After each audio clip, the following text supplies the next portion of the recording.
Assalamualaikum warahmatullahi wabarakatuh. Perkenalkan, nama saya Nisa Dewi Zahra, NIM 2886030. Di sini saya perwakilan dari kelompok 2 Zoologi Vertebrata. Saya dan teman-teman saya akan menampilkan hasil praktikum yang telah kami lakukan, yaitu jenis ikan ostei dan jenis ikan kondri. Praktikum yang pertama pada kali ini yaitu ikan jenis ostei, yaitu ikan nila.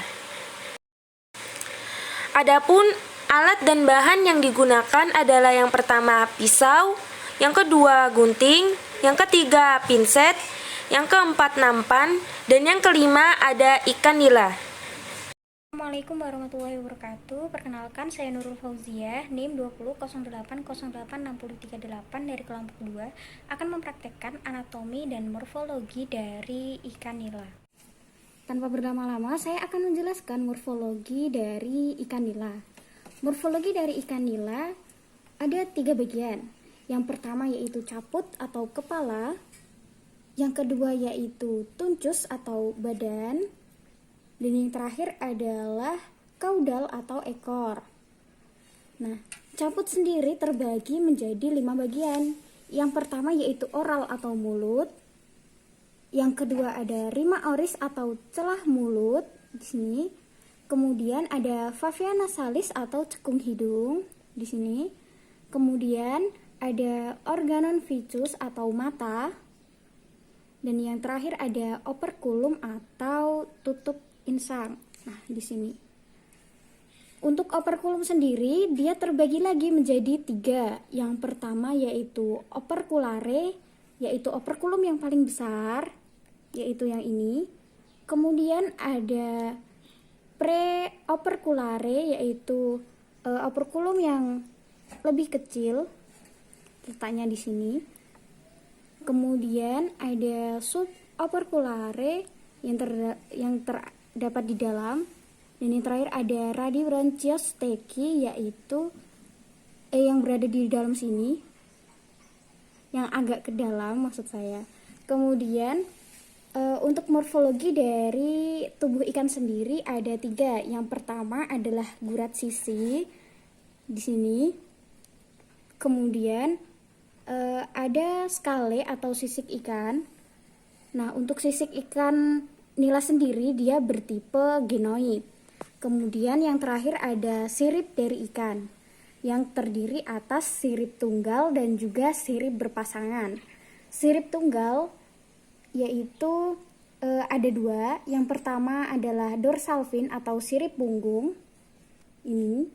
Kemudian ada anal fin atau sirip dubur yang terletak di belakang dubur.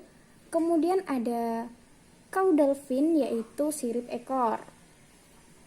Lalu untuk sirip yang berpasangan ada pectoral fin atau sirip dada di sini. Dan juga ada central fin atau sirip perut yang terletak di bawah. Untuk bagian ketiga yaitu ekor ikan nila. Ekor ikan nila sendiri dia adalah tipe homocercal seperti ini. Yang selanjutnya ada sistem pencernaan pada ikan nila. Yang pertama, makanan nanti akan masuk melalui celah mulut atau rima oris. Kemudian akan masuk menuju ke faring yang berada di dalam insang yang terdapat di dalam sini.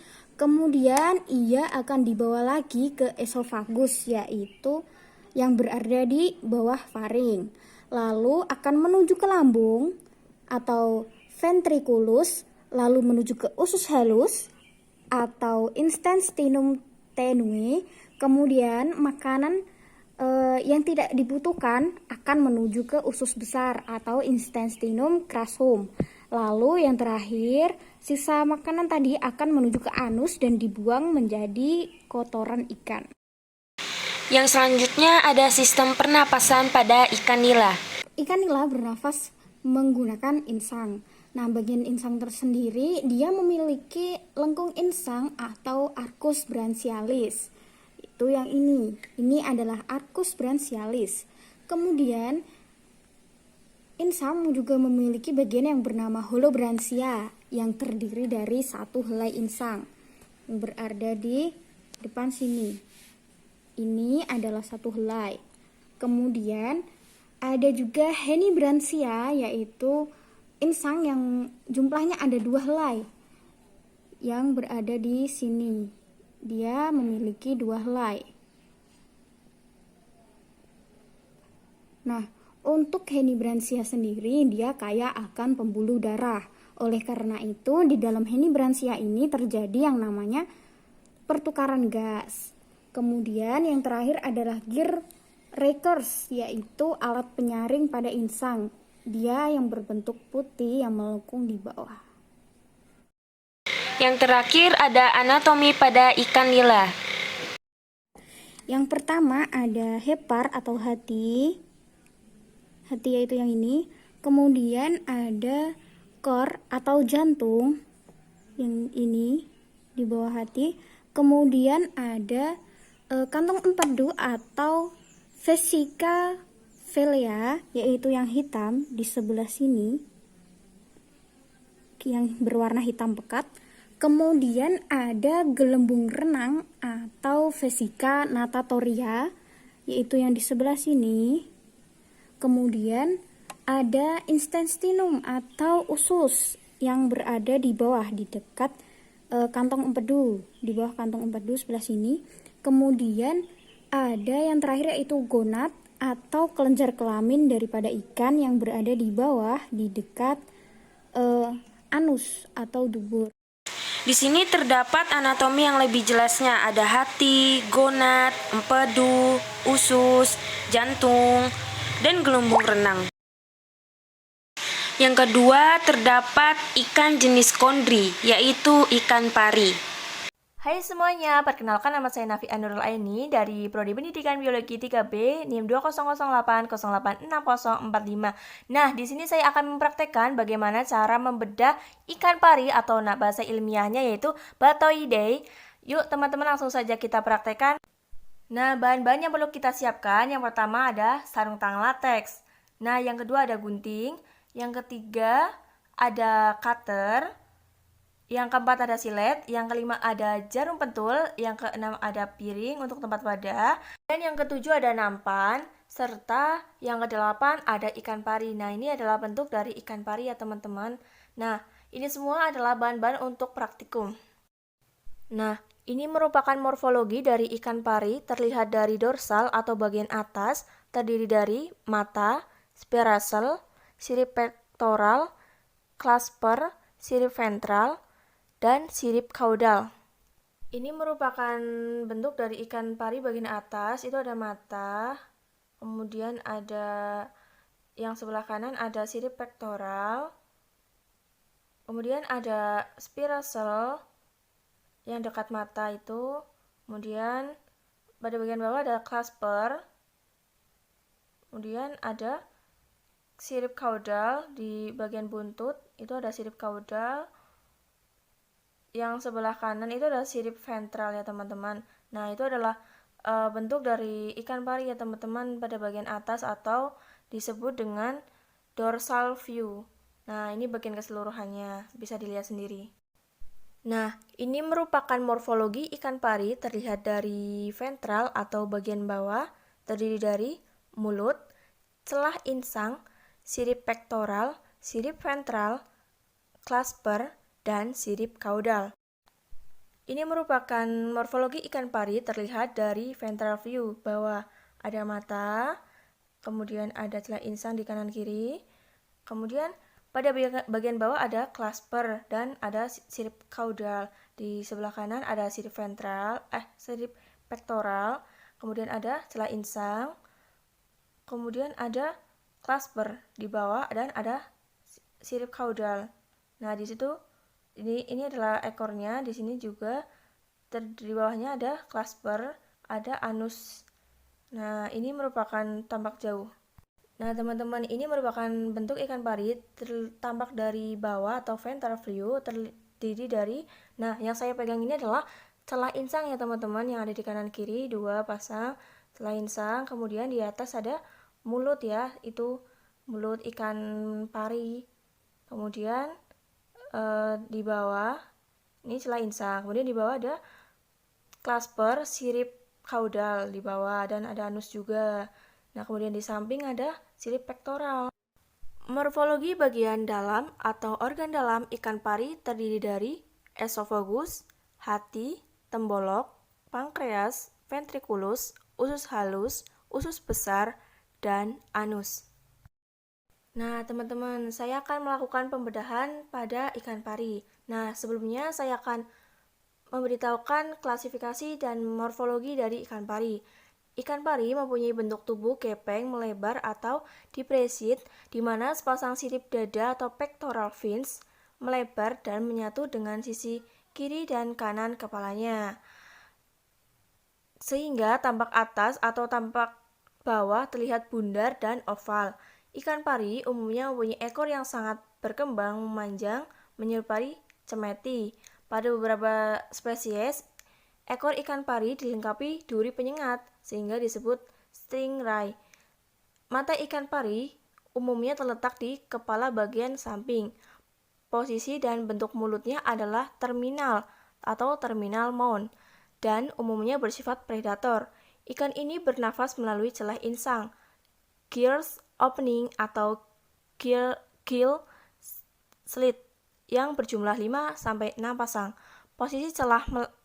Posisi celah insang adalah dekat mulut di bagian bawah atau ventral. Ikan pari jantan dilengkapi sepasang alat kelamin yang disebut clasper.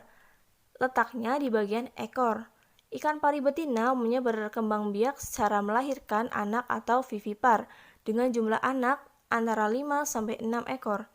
Ukuran ikan pari dewasa bervariasi dari ukuran yang relatif kecil, yaitu 5 cm, dan dengan panjang 10 cm atau famili Narcidae, hingga berukuran sangat besar, yaitu lebar 610 cm dengan panjang 700 cm, Parimanta famili Mobulidae. Nah, teman-teman, itu merupakan klasifikasi dan morfologi dari ikan pari ya, teman-teman.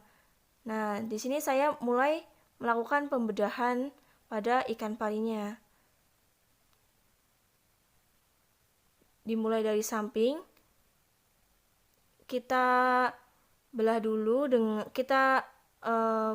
buka dulu dengan menggunakan cutter ya, teman-teman, sedikit demi sedikit.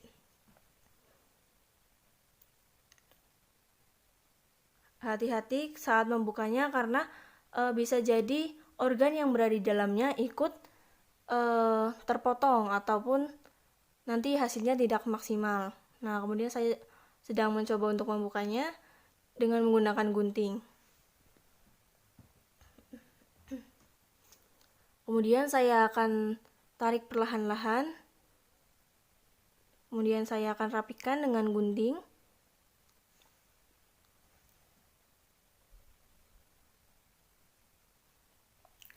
Kemudian saya buka sedikit demi sedikit agar organ di dalamnya tidak ikut rusak.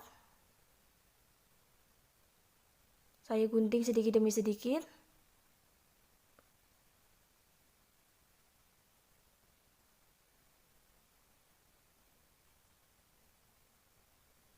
Nah, setelah sudah membuka sedikit demi sedikit organnya mulai kelihatan ya, teman-teman semuanya. Kemudian kita rapihkan bagian samping-sampingnya agar organ dalam bisa kelihatan.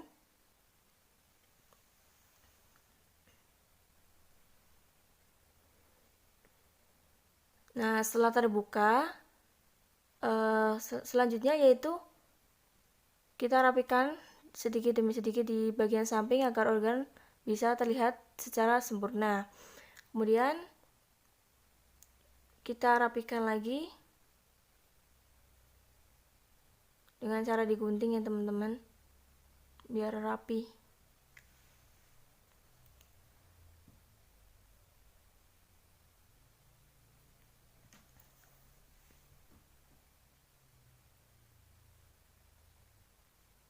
Nah, setelah terbuka, kemudian jangan lupa dikasih jarum pentul agar tidak bergerak-bergerak. dan bisa terlihat organ dalamnya dengan sempurna.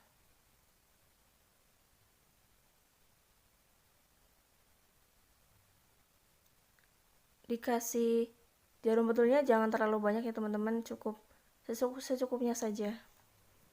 Nah, kemudian setelah itu kita lihat bagian dari organ dalam ikan pari ya teman-teman. Bahwa di situ tuh terdapat ada esofagus di bagian dekat dengan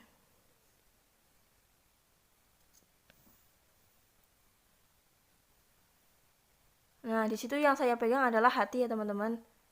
Ini merupakan organ dalam ikan pari tampak dari dekat ya teman-teman. Di atas itu ada hepar atau disebut dengan hati.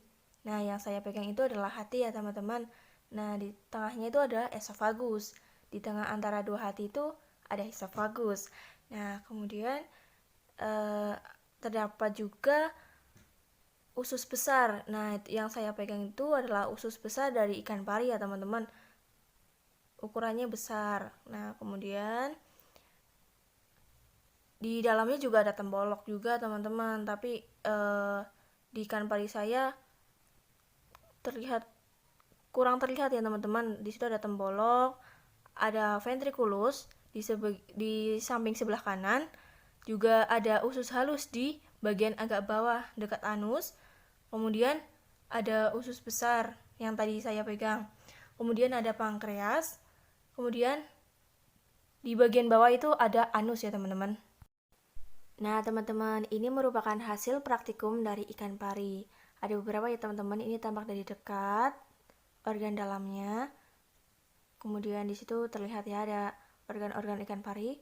Kemudian ini adalah ikan pari yang sudah diambil organnya. Pun organ dalam ikan pari yaitu hati, jantung, usus besar, lambung, limpa, dan gelembung udara. Yang selanjutnya itu ada kesimpulan. Kesimpulan pada praktikum kali ini, yang pertama, ikan nila merupakan ikan jenis oste. Oste sendiri memiliki arti ikan bertulang sejati. Sedangkan pada ikan pari merupakan ikan jenis kondri. Kondri sendiri memiliki arti ikan bertulang rawan. Yang kedua, morfologi pada ikan nila memiliki 3 bagian. Yang pertama kepala, yang kedua badan, dan yang ketiga ekor. Pada bagian kepala terdapat mulut, celah mulut, cekung hidung, organ mata, dan penutup insang. Sedangkan pada bagian badan terdapat gurat sisi, sisik ikan, sirip ikan, dan bagian ketiga ada ekor. Sedangkan pada ikan pari sendiri terdapat 2 bagian, yaitu dorsal dan ventral. Pada bagian dorsal terdapat mata, sirip pektoral, sirip ventral, sirip caudal, dan spiracle, dan clasper. Sedangkan pada bagian ventral terdapat mulut, celah insang, sirip pektoral, sirip ventral, sirip caudal, dan clasper. Yang ketiga, anatomi pada ikan nila terdapat hati, jantung, empedu, gonad, usus, dan gelembung renang. Sedangkan pada ikan pari terdapat hati, jantung, usus, lambung, limpa, dan gelembung udara.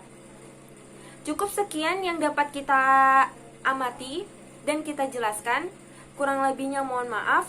Wassalamualaikum warahmatullahi wabarakatuh.